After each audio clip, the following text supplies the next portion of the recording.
In this video, you will know the story of self-consciousness as well as how the master-slave dialectics formed the theory of self-consciousness. You will also know that why this thought is the most important contribution of Hegel. So first of all, let's know that Hegel has talked about dialectics in his work, Phenomenology of Spirit. Dialectics is also known as debate or dialogue through which we could reach to the objective truth. Dialectic is a movement where there is a conflict between two self-consciousness which helps us to reach for absolute truth. Hegel believes that absolute truth is not possible without recognition.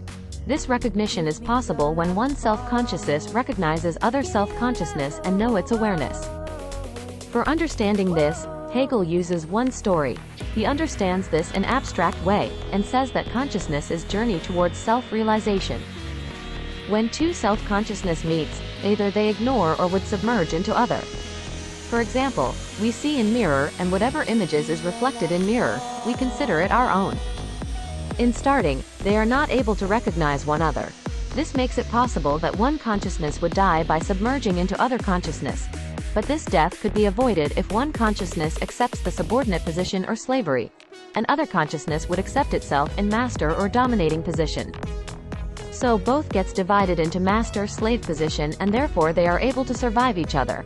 Slave listens to master, and follows his directions.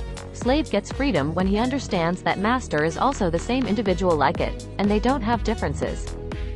Here slave recognizes self-consciousness and understand master consciousness. Problem comes when master considers himself as God and starts mistreating the slave. In this, the value and dignity of master is spoiled, and his value is declined. Then if he doesn't receive respect, then he understands that his position of master is dependent on slave.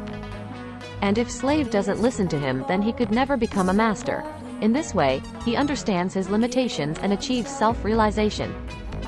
With self-realization, he also recognizes slave. When two self-consciousness recognizes each other, then it is called as double consciousness. This is also called dialectics of recognition. This consciousness comes from unity of spirit, and they divides into two different consciousness.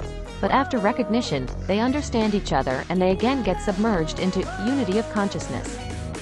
This is Hegel's most important step because Hegel's most important contribution thesis, antithesis and synthesis depends on that. The dialectics of recognition is also accepted by other philosophers like Plato, Aristotle, Locke. Thank you so much for watching this video, and if you liked my channel then please like and subscribe.